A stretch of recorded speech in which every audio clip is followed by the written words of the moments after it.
Victory Venkatesh, super star Mahesh బ్యాక్కొటేషన్ సీతమ్మ వాకిట్లో సిరిమల్లె చెట్టు బ్యాక్కొటేషన్ సినిమాతో దశాబ్దం క్రితం మల్టీస్టారర్ చిత్రాలకు పునాది వేసిన సంగతి తెలిసిందే. ఎన్టీఆర్, ఏఎన్నార్, కృష్ణ, చిరంజీవి జనరేషన్ తర్వాత మల్టీస్టారర్ చిత్రాలు కనుమరుగైన సంగతి తెలిసిందే. మళ్లీ అందుకు ఆజ్యం పోసింది వెంకటేష్, మహేష్, శ్రీకాంత్ అడ్డల తాయమే. అప్పట్లో బ్యాక్కొటేషన్ సీతమ్మ వాకిట్లో సిరిమల్లె చెట్టు బ్యాక్కొటేషన్ మంచి విజయం సాధించింది. దీంతో మిగతా హీరోలు కూడా మల్టీస్టారర్స్ పై ఆసక్తి చూపించడం మొదలుపెట్టారు. ఇప్పుడా ఫ్యాషన్ ఏకంగా పాన్ ఇండియాకే తాకింది.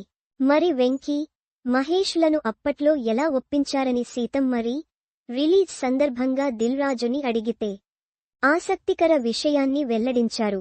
బ్యాక్కొటేషన్ శ్రీకాంత్ ఈ ఐడియాతో నా ముందుకొచ్చిన తర్వాత ఆసక్తిగా అనిపించింది. ముందుగా వెంకటేష్ని ఒప్పించాం, ఆ తర్వాత మహేష్ని సంప్రదించాం. కానీ అనుకున్న విధంగా తెరమీదకు తేవడానికి ఏడాది సమయం పట్టింది.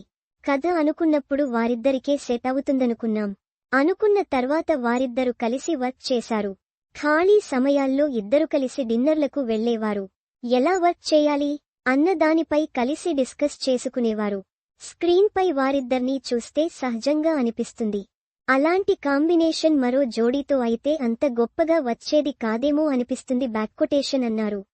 అలాగే ఈ సినిమా సీక్వెల్ ఆలోచన లేదా అంటే ఆ ఛాయిస్ నీకే ఇస్తున్నానంటూ ఓ పాత్రికేయుడికే వదిలేశారు. సినిమా చూసిన తర్వాత సీక్వెల్ ఎలా చేస్తే బాగుంటుందో చెబితే ఓ ఐడియా ఇవ్వు, నిర్మించడానికి సిద్ధంగా నేను ఉంటాను బ్యాక్కొటేషన్ అన్నారు.